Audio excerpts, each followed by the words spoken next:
It's crazy this year. It is Yeah. absolutely insane. All right. Hey, everybody. We are live here. It's lunchtime with Drew out in Western Missouri. I'm in Eastern Missouri, and we're going to talk about his trip last month. So we're recording the show for Monday. So hang out with us, and you can hear the replay on Monday on the feed. Here we go.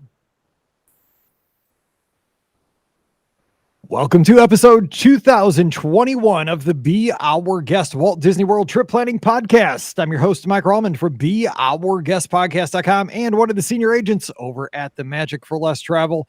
Happy Monday to you, and welcome to another great week here in what Mrs. Vortreat, one of my colleagues way back in Wedgwood Elementary, back in my days of teaching in the early 2000s, she always called January Jazzy January, because you got to give it something. It doesn't have much going on. So it's Jazzy January. Let's say that. Let's make it a great week.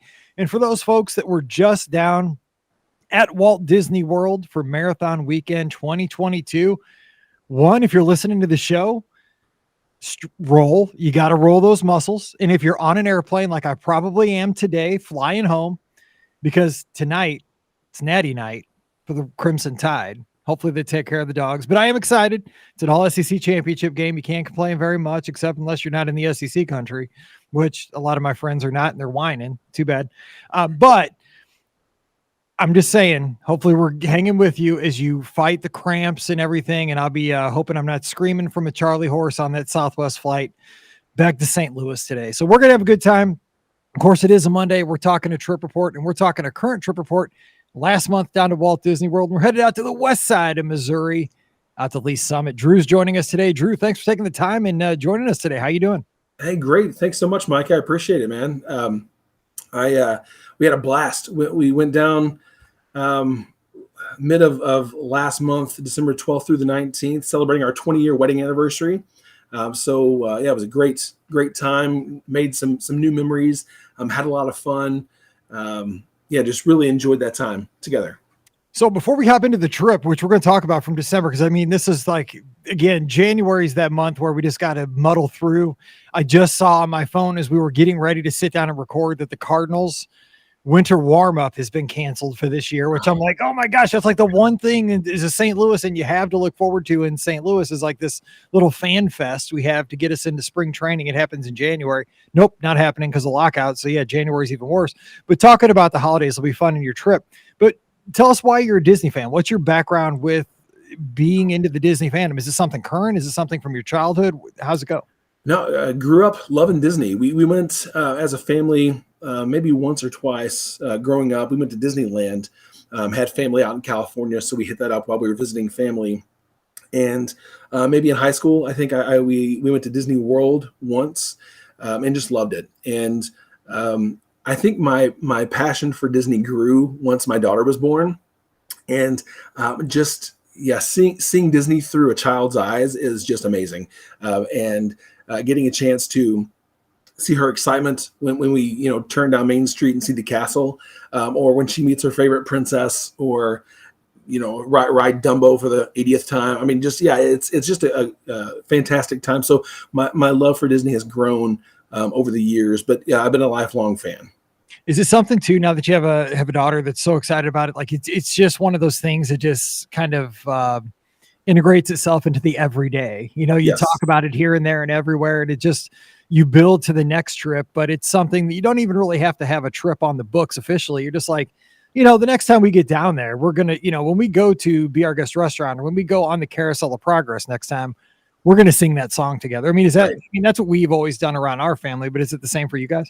Right. Absolutely. Yeah. So, I mean, when we're at home, just hanging out, if we're, eating dinner, we'll have, a Disney music on Alexa, or if we're, watching, I mean, I think there was a day we watched, Frozen like 40 times in a row, or Olaf's shorts, or, or whatever. So, I mean, we're definitely big Disney fans, and we talk about it all the time. And, this last trip, we were trying to keep it a secret from my daughter. And my wife and I enjoyed, the spreadsheets and the planning and all that. But when my daughter found out about 2 weeks before our trip, that's when the real fun began, because then we could really openly and freely talk about it. And she loved being a part of the planning as well. So definitely all three of us are just geeked out, Disney fans for sure. All right. So let's talk about the trip and how you talked about the planning. You kind of try to keep it a secret. like, when did the idea for this trip come together, and why did you decide to go down in December? Was it the first time you ever went during the holidays? Was it something you wanted to revisit? What was the thought process for this was the time for this particular trip? Absolutely. We love Disney at Christmas time. And being in Missouri, I don't know, there's something interesting about the dichotomy of wearing shorts in the wintertime, but also having it snow, on Main Street or wherever. And there's something magical about that. But we've been to Disney before at Halloween and at Christmas, and so we love Disney in the fall. But we started planning this, I would say, probably in March or April.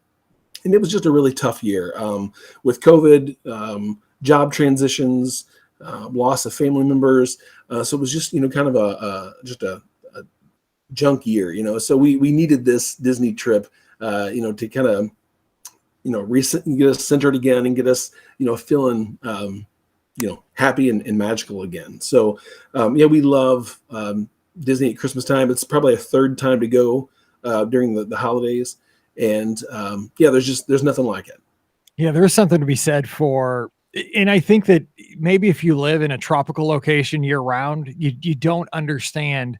And we talked about this, which again, as we're recording the show, this podcast hasn't aired, so you haven't heard it, but the listeners have, if you're listening to the shows in sequence. We talk about one of the reasons to go to Walt Disney World for a spring break vacation. If you're from someplace like Missouri, it's the fact that you've been in this cold weather for a long time. You've been where everything's dead, everything's cold, everything's brown, and you got, the muddy snow. It's not even pretty anymore. And you get to throw on some shorts, see the palm trees, see the green. You're exactly right. You get to go down and, be in fake snow and see palm trees and get your shorts back out that you haven't had on for 3 or 4 months. It's a wonderful thing. And there is something, you mentioned that dichotomy, that one of the things I always tell my wife, I love, and we saw it at Target this year, and I went to go back to get it, and it was gone. It was a palm tree, little kind of foot-long little trinket kind of thing you sit on a table that had Christmas lights on it, just something, a little Christmas decoration. It was gone. But it is that dichotomy, right? I mean, it's one of those things that for us, Christmas and cold weather go together. But when you go down there, it's so weird because you hear those Christmas songs that we bundle up to hear when we go and look at Christmas lights with hot cocoa, just fill out with your flip-flops in Florida. I think that's so fun. I think you lose that if you're from a southern climate. Right. Absolutely. So talk to us about where you stayed and all that stuff, like the mechanic. Well, how about getting down there? Was there any trouble getting down there this time of year? Did you guys drive or fly, or how'd they go? No, we flew. We love to fly. We're not much of road trippers when it comes to that 16-hour drive down to Florida, but we love to fly, and the flight was smooth. We had a layover in Atlanta, and then from Atlanta to Orlando was quick. We love that Magical Express was still going on, so that was convenient for us. A little bit of a wait for Magical Express, but not too bad. I was concerned because the first day we got there on a Sunday, the 12th, and we have reservations for Homecoming at like 3:40 in the afternoon, and our flight got in at like 12:30 or so. So we were hustling, to get through the airport, to get to our hotel, so that we can get to Homecoming on time. Because I was definitely having some fried chicken that day. Absolutely, so that's a priority. I mean, this is like we are making it. I mean, this is an amazing race. Like you got to run through the airport style kind of thing. Exactly. Yeah, exactly. My daughter drops her bag. I'm like, leave it. Let's go. We'll pick it up. We go home. We'll be back through here in a week. Right. But so getting down there was smooth. It was an early wake up though. We got up at like 3 a.m. To get to the airport by 4 to get on that flight, and it was smooth sailing from there. But we enjoyed that flight down to Orlando, and again, as soon as you get in the bubble, I mean, the magic happens, and everybody's 100% nicer to each other, and they're excited, and you're on vacation mode for a week, and so I mean, we had a blast, rolling into Art of Animation. Okay, so talk about Art of Animation. I'm sad to say, as this show comes out, I'm on my way home. But I mean, again, you get to watch the big football game tonight, so it's not all that bad. It's tomorrow, Tuesday is the bad day. Like, as reality sets in, I got to make up all the work I missed, and Bleh. I don't have a trip to look forward to now for a while. But so you guys stayed at Art of Animation. I was at Pop Century. I just love that area. So talk to us about the accommodations. How'd that work out for you guys? So this is our second time staying at Art of Animation, and we love it there. We were pixie dusted. So for our 20th anniversary, we got upgraded from a Little Mermaid room to a Cars suite. Nice. So that was amazing for just the three of us. We were very blessed and excited about that. And we love the Cars area too. That's just a cute area, cute theming. And we've stayed at Pop before too, and we love both of those resorts. The thing for us really is the Skyliner. I mean, I've never been on the Skyliner before.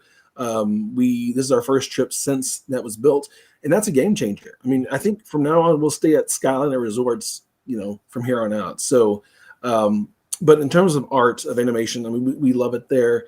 Just the theming, my daughter, still being young. We love that for her, just so she can be fully immersed in the Disney culture there. So, it was a great time.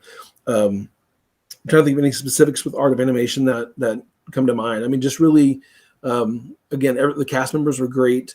The pool was amazing. The big blue pool there. We got to swim in December, which was crazy. Yes. But it was 80 degrees there, even at night.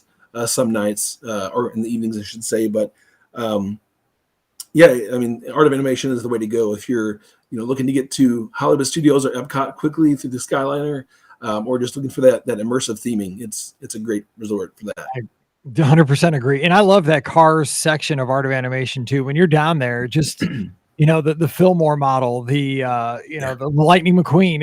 It's one of those things. When I stay at Pop Century and I get my morning runs in, I hop over there and get my picture. I always take my selfie at the end of my run. I'll jump in front of one of those because it's so thematic. The cozy cone and the pool where you can go into those little cones and get out of the sun. In the summertime, right. It's just it's so well done. And those suites themselves, they really outdid themselves with those too. They're really cool on the inside. Absolutely. So very cool, and great food court over there too. I've gone over there, yes, to dinner when I've stayed at Pop Century a couple times too. Yeah. Right, so let's talk about the time in the theme park. So give us some highlights. What do you still remember here a month later? So Magic Kingdom is our favorite. I mean, we got to go to Magic Kingdom. We start and end our trips at Magic Kingdom, and again at Christmas time they do it right. And looking at Main Street with the castle in the background. And all the decorations and lights, going down Main Street was just so magical. We love Epcot. It's a little crazy with all the construction walls, but they do their best to kind of theme that and make it not so clunky and odd and out of place. But World Showcase is, it's the same. It's amazing. And I left this trip, Mike, thinking, how did I gain weight after walking like 27 miles around World Showcase? I don't understand it, but that's what happens. Hollywood Studios. We spent more time this trip at Hollywood Studios than ever before. I'm a huge Star Wars nerd, so I love Galaxy's Edge. The Ronto wraps are where it's at, Mike. You're right. Yes, they are. Breakfast Ronto wraps, and then after that, you just get a regular Ronto wrap the rest of the day, and you're sustained. There you go. I had a breakfast Ronto wrap and some blue milk, and I was feeling pretty good about my day. Rise of the Resistance is the most amazing ride for sure, though. We waited for that. And a fun fact about that, like even on the app, if it says, I think it said 120-minute wait. I said, I'm going to go for it. I'm just going to wait. About 30 minutes in, we got to the actual interactive queue. And so whether it was, from there, another 90 minutes, I don't think it was, because we were into the ride, in no time after that. So, whatever the app says for Rise of the Resistance, I would knock some minutes off that, because it's definitely not, not that long of a wait. And we're hearing that a lot. I don't mean to interrupt you, but you're on something here. I want to jump in here because you're an experienced Disney traveler, and I think this is something that our audience would really benefit getting your thoughts on. And that's a great tip, because we've been hearing that the Disney posted wait times have been, maybe not inaccurate, but maybe not as reliable as we would like them to be all the time, which, the numbers are not going to always be 100% accurate. I mean, it's a fluid situation. People are constantly in and out and all that. So I understand that, there's got to be some kind of, margin of error for everything. But you were down there with Genie Plus, and I'm assuming this was your first time being back with the whole Genie Plus system being in place. Right. how did that change how you toured the theme parks this time as opposed to all your previous trips? Did you take advantage of it, or how did you feel differently this time? So I'm glad you brought that up because that's one of the things that I loved about this trip was in the past with fast passes, it actually brought me anxiety to have, to hit, this ride at this time and then run across the park to this ride at this time. This trip with no fast passes, it was so much more smooth and just laid back. And I didn't, I wasn't anxious and having a panic attack every 3 minutes, trying to get to our ride time. We didn't do Genie Plus at all. We opted not to use that. We did do Lightning Lane, the individual Lightning Lane, for a couple rides. Some that my daughter was just like, oh my gosh, I want to ride Seven Dwarfs Mine Train, or I want to ride, this. And so we were able to do Lightning Lane, I should say individual Lightning Lane for like 3 rides while we were there. And so that made it so much better. The only ride that we really had, I guess, some anxiety for was just Remy, and getting up at 7 a.m. To get in that virtual queue. And it was pretty easy, to be honest with you. Both mornings that we went to Epcot, I got the virtual queue, no problem for that ride. And something I didn't realize though is that you can get in line for the queue before your virtual queue group or boarding group shows up. And so then while you're actually, you scan a second time in the line. So that second time your group needs to be called at that point, but you can get in line and kind of snake through the waiting line for maybe 20 minutes, 30 minutes before your group gets called, and then you're ready to go at that point. So if you're in the France area and you don't want to have a beignet or anything like that, then wait in line there, and that's fine. But good tip. But yeah, overall, I mean, it was great not having fast passes or not using Genie Plus and not really having that anxiety of trying to hit everything and maximize our time in the parks. We were able to be a little bit more laid back and just enjoy. If we wanted to ride, the magic carpets 3 times in a row, sure, well, let's do that, and let's eat eat an Aloha aisle there, and we'll be fine waiting. So it was good. Right. Yeah, because I mean that's what I noticed, especially in those trips where I went back right after park reopening, in late 2020, was that I would go into a land and I would just stay in that land until I exhausted all the attractions, everything I want to do. Like you said, Adventureland, I would do all the Adventureland stuff. And I'd go over to Frontierland and do everything there. Okay, now let's go over to Fantasyland. And it was weird because you're right. And back in the Fast Pass days, I'd be going from Frontierland to Tomorrowland, over to Adventureland, back to Fantasyland. I was just like all over the place, which is great for your cardio fitness, I guess. But you're right. It's not relaxing. You're constantly looking at the watch. Like, okay, what do I got next? What do I got next? And it's one of those things. But I mean, what I like though is what you're saying is that you still had an enjoyable time without having Genie Plus, but you had the ability, and this gives people the flexibility to kind of modify as needed. If you wanted to take advantage of individual lightning lanes, you could as prompted. If you felt like it that day, like you said, Seven Dwarfs Mine Train, huge thing for your daughter. Bam, take care of it. You got it. Boom, you're done. Everybody's happy. I like to hear that because it gives you options. It gives you flexibility. And I think, everybody has different goals for the vacation. I think some people, like, I'm happy, especially for a weekend like I'm just getting back from. I'll be down there for 5 days, but I mean, if I do 5 rides this past weekend, that's probably a lot for me, just because obviously we're doing a lot of running. But I'm to the point where, my kids are older now. My youngest is 14. She doesn't go with me all the time. I'm good to just go snack in a park and just kind of do carousel progress, people mover. I mean, I'm getting old. Like, I don't need to be spun around and over all the time. And I'm good with that. And but it gives me but if I get the hankering, like if I want to ride Rise, boom, I can, I can guarantee that I'm going to get on it. So I think that brings up a good point. And it sounds like you really took advantage of kind of like, didn't have the anxiety, but you had the options open if you needed them. Exactly. And I'll tell you, I have, major FOMO. Like if we're in Disney and I've spent all this money, I want to make sure that we're maximizing our time. And so, we built in a non-park day initially, and then we called to make some changes or do something. And it was like $60 extra for all of us to do another park. Like, sure, let's throw it on there. That's fine. And if we spend 30 minutes in the park, that's fine. We're not, going to be upset about that. But we really wanted that down day. And my daughter, again, loves to swim. So we're swimming, in the big blue pool and maybe touring some new resorts like the Riviera or something like that. And so I always get this mindset, like if I'm not at a park, I want to be touring a resort or doing something, sightseeing or just doing something. Yes. But I know my family really needs that down day. So that's something next time I'm like, all right, we are truly going to have a down day, no parks, no resort hopping for Drew. It's just going to be, straight, like let's, sleep in, lay at the pool, do whatever. But, and I'm telling you what too, and I'm sorry, I'm all over the place here, but, we did one of the most fun things we did. My daughter loves pin trading, and we decided on her day, she had her own day to plan and do what she wants. We would do a Skyliner pin trading crawl. Oh, And so we hopped from Pop to Art of Animation, went to Riviera. We skipped Caribbean Beach just because it's like a mile or two off of the Skyliner. So think of the fitness you could have gotten walking over to the main. That's true. Yeah, that's true. Yeah, we should have done that. No, it is pretty far. You're right. But and then went to the boardwalk area and hit those for pin trading, and that was, and then we late night at like 10:30 we ate at Beaches and Cream, and just an amazing memory there. Yeah. Oh, and we opted not to get the kitchen sink, but we just ate food there, and it was just a delicious meal, like diner food, so good. But just had just such a fun night doing that Skyliner pin trading crawl, and that was probably a highlight for my daughter, for the trip.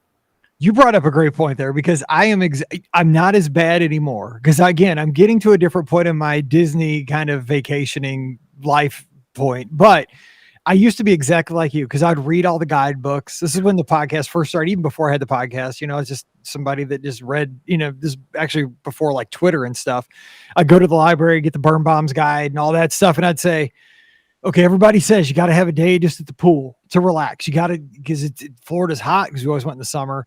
You got to have that midweek, 4 days in, take a day, stay at the pool, enjoy everything. And I'm like, okay, we got to do that. Everybody says you have to. So the whole time I'm sitting at the pool, I'm watching people come back from the parks with like balloons and souvenirs, and they're all laughing. And I'm thinking, man, what's going on at the Magic Kingdom? It looks like everybody's or Epcot. Like everybody's having the best day at the studios. And like the whole thing was, the next day though, when I went to the studios, it'd be just blazing hot, and I'm waiting in line. It's 95 degrees, and I'm thinking, man, I wish I was back at that pool. Right. That's some of the things, like you get FOMO, but a lot of times you just got to accept that where you are is probably the best place. Absolutely. But I think it's hard. It's really easy to say, but hard to deal with in practice. You bring up a good point there. Cool. Good stuff. So, and also I think that idea of that pin trading along the Skyliner, that is a great idea for if you're staying for quite a little bit of time to do something like that. It doesn't have to be pin trading. You could get a snack at every one of those resorts, or you could do a photo tour, where you do a selfie in front of, I don't know, some icon. Cause like you could go to the Riviera and take a picture in front of those mosaics, the arches with the fountains, and you could really do something with that, because you're right. That Skyliner opens up so many opportunities, because you can do Pop, Art, Caribbean Beach, Riviera, Boardwalk Beach, Yacht, the International Gateway. You were doing it right. Your daughter knows what's going on. We're raising her right, Mike. We know. Yeah. You're gonna take me And I'll tell you what, that Riviera is an amazing hotel, and I'm seriously considering on our next trip renting some DVC points and seeing about staying at the Riviera. We walk in, it just smells amazing. Like I feel like I don't belong there, but but it's person says about the Riviera, it smells like I say it smells fancy. That's what I say, but yeah, yes. It has a smell. Yes. Yeah, it smells amazing. The grounds look amazing. It looks so clean and neat. And we said we're going to make it happen next time. And again, because it's on the Skyliner, it just makes sense, for us. We love that. I could have, ridden the Skyliner all day long and been fine. To be honest with you, it was, great views, just a great atmosphere, there. So we loved. One ride that we loved that my daughter was all about was Mickey and Minnie's Runaway Railway in Hollywood Studios. It was just amazing. And I still can't figure out how they did some of the things they did in that ride. It just blew my mind. We had to ride it twice. And I'm still thinking, okay, how do they do that with when you're on the waterfall heading down, and or the tornado is, room is kind of cool. Anyway, I won't spoil it for any fans here, but it was definitely a highlight, one of our favorite rides of the trip. That and Rise were I think our two favorite rides. So you think that you said Magic Kingdom was your favorite, especially during the holidays, because you guys were there in December, which, Right. but then again, I say that kind of thinking like old school thinking, like the Magic Kingdom used to be like where all the decorations were for the holidays. But then again, I don't know how you fall, but like to me, the aesthetic of the studios at the holidays is Right. that's more my look. I mean, I like that Yes. retro kind of Christmas look. I don't know. How do you feel about that? Yeah, absolutely. No, I love the classical Christmas ornaments, hanging, on the avenues, and then Gertie with her, Santa hat on, and the ornaments in the lake. I mean, just definitely, I love that vibe. I love that feel. And there's something just romantic about old school Hollywood in general. And so I love that feel, there, kind of where the streets of America used to be, but before you get into Galaxy's Edge. But I agree with you. I think Hollywood Studios is doing it right. I know there was some backlash this year, I guess, right after Halloween, or even before Halloween, there were some decorations for Christmas, going up in Hollywood Studios, and people were freaking out about it. I'm like, bring it on, man. I love Christmas. Again, Christmas at Disney is, 100 times better. So that was fine with me. I'm with you. I know. I still remember that picture on Twitter. Somebody posted, it was that star that was hanging on the lamppost on Yes. Sunset with the Tower of Terror behind it. And it was, I mean, I don't know. It wasn't August. It was probably October. But I mean, yeah, you know what? It's been a rough couple of years. Just give us some goodness. Exactly. I'm a Christmas fan too. You know what? It's fine. You know what? Exactly. I love Christmas. Bring it on. It's totally fine. Yeah. Right. So, but that's interesting because those are both headliner rides. Now, what about Slinky Dog or anything? Do you guys do? How old's your daughter again? She's 8. Just turned 8. Is she a fan? Does she do Rock and Roller Coaster, Tower of Terror, anything like that? No, she will not do that. She will not do those. She said, anything that really makes her stomach drop, she is not a fan of. And I said, I appreciate that. I respect that. Good. Yeah. She likes. So we unfortunately we did not ride Slinky Dog this trip. I think the line was just too long. We opted not to ride that. We've ridden it before. We're definitely fans, but we didn't want to wait in that long line. She loves alien swirling saucers, so we rode that.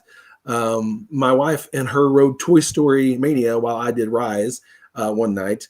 And so definitely she loves Toy Story Land. She was very impressed with Galaxy's Edge as well. And she knows that I love Star Wars. She loves Rey too. And one of the cutest things, she was dressed up like Rey and had the Rey hair and the Rey dress.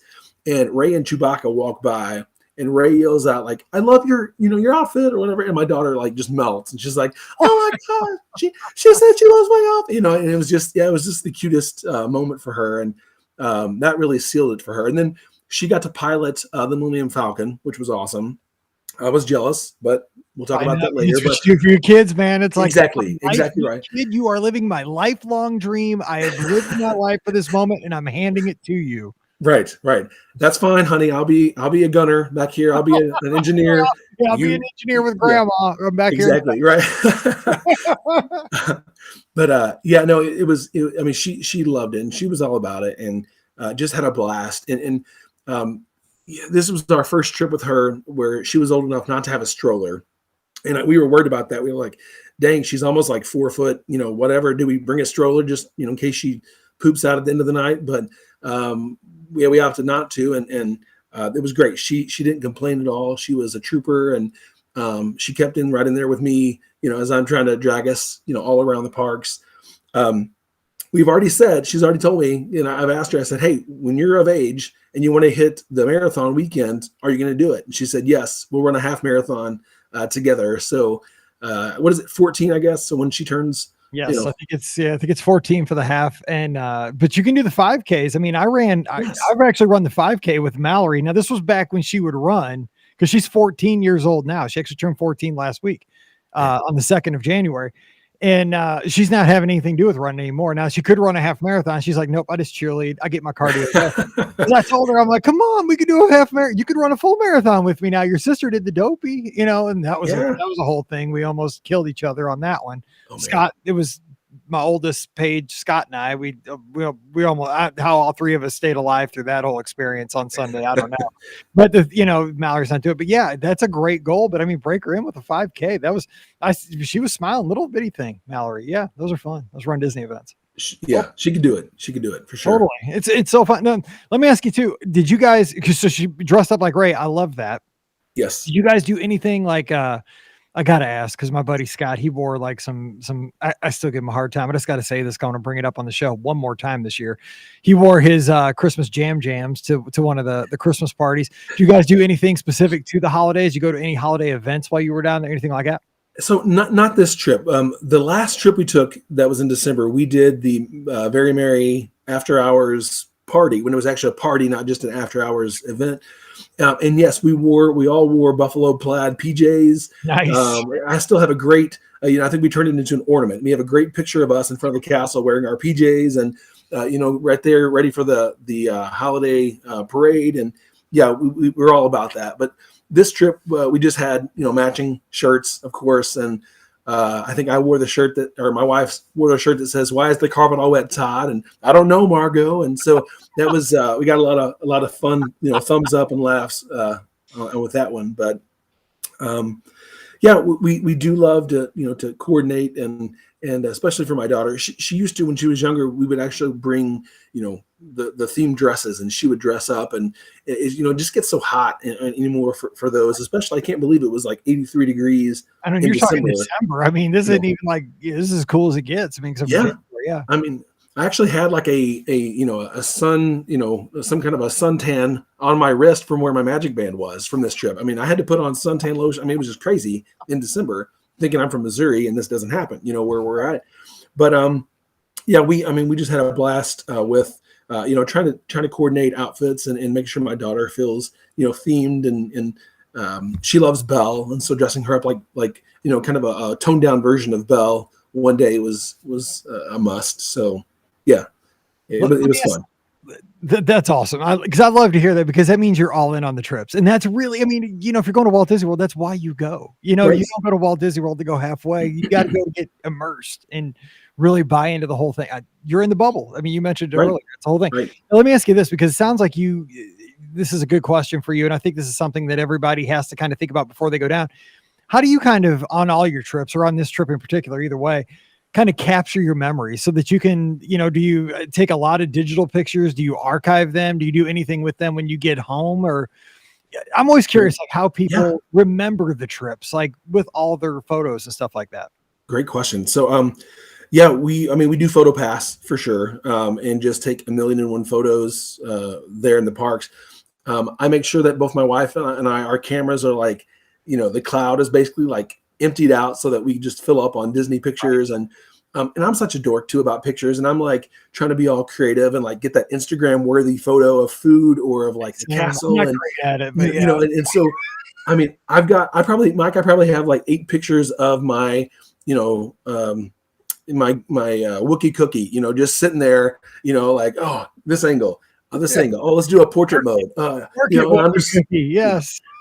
which is delicious, by the way. But anyway, it's just, we really, in fact, I think, after the trip, I'm getting all of our pictures, downloaded into our external hard drive, and just, taking some time to look through it as a family, seeing which pictures we want to, put we have a Disney wall in our basement, and which pictures we want to enlarge and frame, or, what we want to turn into like ornaments or, you name it. So definitely the trips aren't just a one and done where we forget about the pictures. I mean, sometimes we make photo books as well, just to capture those pictures and those memories. But yeah, we have a blast. My daughter, loves taking the pictures too.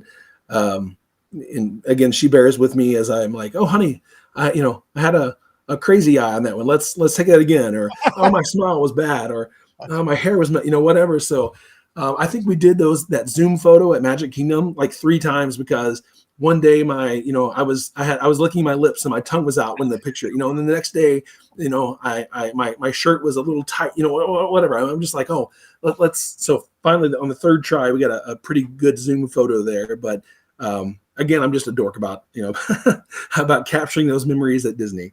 But that's the thing, is like, that's that one point in time that you'll never get back. Like, I mean, exactly. it is special. I know. And the thing is, like, I've thought about that. The reason I brought this question up, and I really haven't asked it, before on the show here, is that in the new year, I'm trying to think about, what do we do with all this media? Because for Mallory's birthday, she wanted a new iPhone. She hadn't had one in years and years. At 14, that's really all they ask for if you're 14-year-old girl. And so, and her birthday's right after Christmas. It's a thing. So that's what she got. And so, I'm thinking about because of course they got to do the TikTok thing. She's always doing she's a cheerleader, all the TikTok dances and all that, whatever. So the thing is, I'm like, oh, how much storage do I get her? 128, 256. I'm like, whatever. We got iCloud. She can get 128. So the whole thing is, I'm like, I have all my stuff on my phone. My wife has all hers. So I had to get this huge storage plan so everybody can back up their phones. Page 2, because I know she's terrible at backing up. We have all these gigabytes of memories. But really, like when Pam and I first got together, like 20 years ago, like I was really good. After every Disney trip, I would go to Shutterfly, like you said, make a book.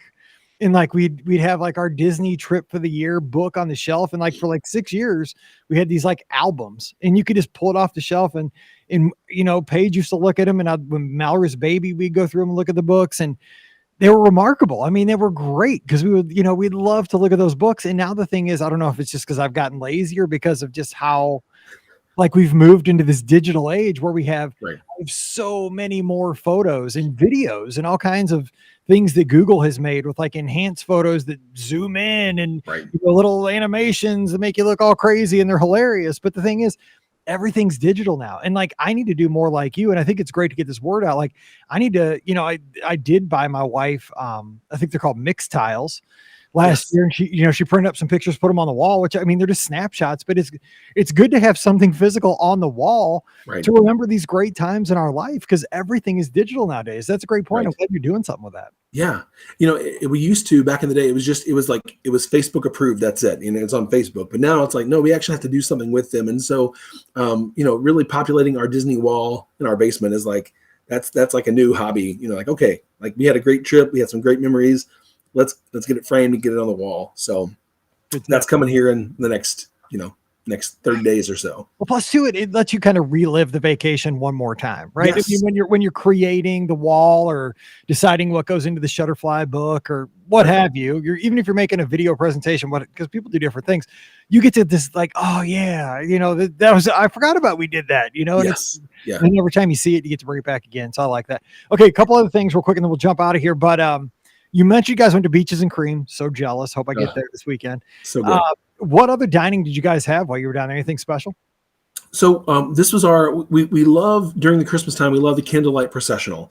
And so we wanted to make sure that we got that. So we did Garden Grill for the candlelight processional. And that was our first time there. It was great. And it was great to see, the characters there as we spun around slowly. And our waiter was amazing. He was a funny guy named Bob who just, I highly recommend, if you go to Garden Grill, get Bob as your server. Here's an unpopular opinion, Mike. We did not love Space 220. I think it's definitely a one-time thing for like, you get on the elevator, you go up, and it's fun. The food was, I would say, I don't know, overpriced, but just it wasn't worth maybe the value that we thought. It was kind of cool, but it reminds me a lot of Coral Reef. It's like Coral Reef's like, distant cousin. And I don't think we'll ever go back to Space 220, but it was kind of cool to get the reservation and then to do that. So if my only advice is if someone's trying to decide between Space 220 and like something else, maybe look at that something else. If it's like really, if it's like a character meet and greet dining or something, that could be, big.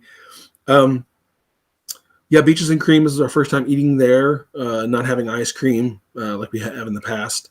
And I think that was, we were slated to go to Artist Point and do the storybook dining. That was our last night at the, of our trip.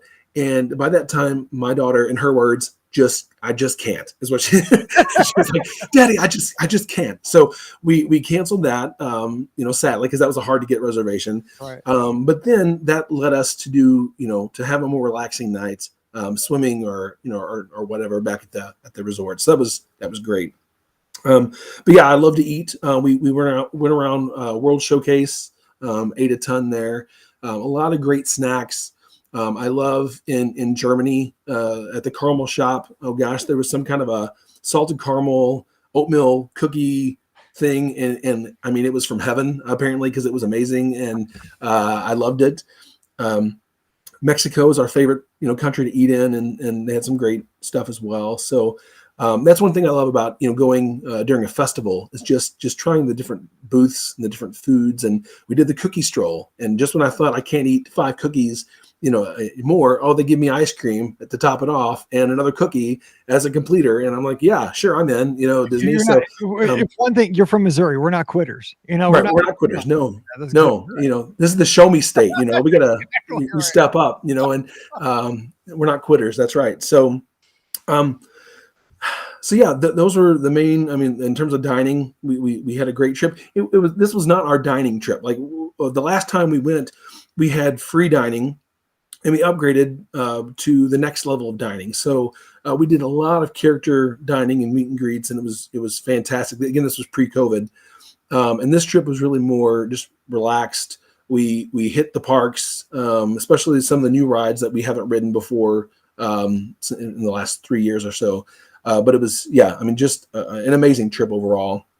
I will tell you, I don't know, we have like another minute or two, I guess, but a tip for your listeners, when we were booking, we were 60 days out booking dining, and we had not been, I guess, in the last 3 years. And I forgot that I have an old credit card connected. Oh. And so I was all hot and heavy, ready to book dining at like 4 a.m.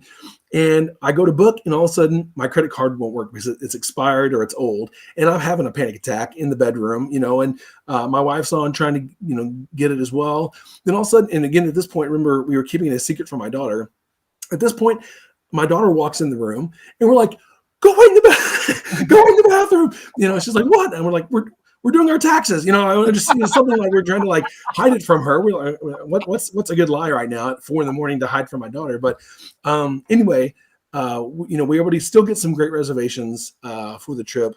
And I got my card upgraded. But just anyway, I want to make sure that your listeners know, make sure before that 60 days out, upgrade or update your card information in the My Disney Experience app, so that you don't have the same fate that I did, freaking out at 4 a.m. I always say too, on top of that, not only and I know sometimes the wait times have been long, but if you can call the My Disney Experience help desk and just have them look over your My Disney Experience account and just be like, look, I'm going to Walt. This is maybe before you do your ADRs or even right before a week before your trip, and just say, can you check over my account just to make sure everything looks good? Because it's way better to do it at home when you're sitting on the couch and you just got, you just have an hour, you're just, thumbing through Twitter. Then you get down to Walt Disney World, and all of a sudden you're having all kinds of issues, like your memory maker's not connecting to your account and all this stuff. Right. And you're killing an hour at the park. You're paying too much money once you're there, per hour. Right. So, right. I can see your panic, man. I'm feeling it. Like my heart rate went up by 10 beats a minute here, but thinking about that. Oh my gosh. Yeah. It was not my finest hour there for sure. So we're wrapping this up, but it sounds like you had a really great trip, and you guys are, definitely going to be heading back. So what's kind of you gave a great tip. I always ask for like a tip at the end. That's a great one. But what's kind of the lasting memory from this trip? When you look back at December 2021, like what's the overall kind of theme of this trip, or the memory that you'll hang with this trip? Oh man, great question. I think just, I'm definitely going to remember just the joy that my daughter had in terms of helping with planning. But then once we're there, just, again, as a family, like we roll with it, and if there are changes or anything that needs to happen, to like change our day, we roll with it. And my daughter, again, just being 8 and just being full of joy and wonder, she was just a trooper and just a champ when it came to making changes on the fly or whatever. And just seeing her joy and her face light up with whatever we do was just definitely magical for me. And getting pixie dusted, of course, celebrating our 20th anniversary. Just things like that are definitely going to stand out. So like in usual Disney fashion, we are already planning our next trip, and thinking about what we can do, where we can go, or where we can stay, and when we can go again, and all that. So, we'll definitely be back. But at this point, we're gonna, again, look at those pictures and the memories that we have, just to kind of keep us going until that next trip. All right. Well, Drew, it sounds like you had a great trip, and we appreciate you taking the time to share because it sure made our Monday better. It made it a jazzy January for sure. And you guys stay safe and healthy out in Western Missouri. And again, thanks for dropping in and making this week awesome. Appreciate it. Thanks again, Mike. All right. Don't forget today's show brought to you by the Magic for Less Travel. Check them out today for all your Disney trip planning needs. We can't promise you'll get upgraded from Little Mermaid to the car suite, but you never know if you're celebrating 20 years. And by the way, congratulations. That's really great. Yeah, we can help you out though. We want to get you out to Disneyland, Walt Disney World, Disney Cruise Line, Adventures by Disney. We'll take great care of you. Drop by themagicforless.com today. Also, please use our Amazon affiliate link as you shop online. beourguestpodcast.com/Amazon. That one extra click really does help us out. Again, beourguestpodcast.com/Amazon. And thank you to our patrons. You guys help us get this show out 3 to 4 times a week all around the world. Couldn't do it without you. And our patrons get a bonus show. It's not a whole lot, but it's kind of fun. It's called Mike in the Midwest. It's about growing up here in Missouri. So if you want to get in on that, just visit patreon.com/beourguestpodcast. Give me a follow on social media, Instagram and Twitter at beourguestmike. You can follow the show at beourguestpod. And of course, subscribe to the show on Facebook and YouTube. And if you don't mind, give us a rating and review wherever you download the show. Pocket Casts, Apple Podcasts, Stitcher, I'm trying to think, TuneIn. Let's see, you can get it on Spotify. It's everywhere. Google Podcasts, wherever you get your Amazon podcast. There's a podcast player for everything right now. I don't know where you get the show, but wherever you do, leave us a rating and a review. We'd really, really appreciate it. All right. Well, we're going to get out of here. And of course, we'll be back again on Wednesday with your listener questions. You want to get in a question for that show? Mike at beourguestpodcast.com. We'll answer it right away. So until we get back together again, for Drew, I'm Mike. We're both in the Show Me State saying have a great week, but it's time to get back to work. Stay safe, stay healthy, and we'll see you real soon. All righty, but that was a great show. Thank you so much. Everybody's going to love this one. That was great. Well, thank you so much. Again, I had a blast just chatting about it. I could chat about Disney all day, right? And yeah, it was a great time. So thank you again, and safe travels to you. I'm excited for you, and I can't wait to hear about your marathon experience. This one will have some stories, I'm sure, because I don't know. I think I'm good for Thursday, Friday, Saturday. I'm not worried about that. Sunday is going to be a crapshoot. Well, yeah. Yeah. I always hear you talk about the dopey challenge, and I just can't imagine. Like, I would pass out. Like, probably by Friday I would pass out. It does suck. But that's awesome. Medals, and you're like, oh, that was the greatest thing ever. I got 6 medals, and I got some ears. Like, it's like I'm doing it again. Yeah. Like, why are you doing that again? You're almost 50. I'm like, because I'm stupid. No. Because Scott's 10 years younger than me, and he's the one that signed me up. He's like, because we were down on vacation. He's like, dude, we're doing dopey again, right? I'm like, yeah, I guess. He's like, I signed you up. Good. He's like, you owe me like $590 because I signed you up when I signed myself up. I'm like, dang. And Scott's doing it, and nobody knows this. So he has not run one time since the wine and dine races. So wow. That was the first weekend in November. He has not gone on one run since then. He's signed up for dopey. So he is. I think I'm suffering. I mean, at least I was running a half marathon every morning until like a week ago. Right. Dude, he's going to walk on Sunday, the whole thing. Now, see, I can't do that. Like, I cannot be out there for 7.5 hours. Like, no. I'd rather run 4.5 and just be miserable. So, right. Yeah. Oh, man. Well, well, good luck and enjoy that. I told him I'll meet him when I'll have a margarita and some chips for him at Mexico if he makes it that far. There you go. That's right.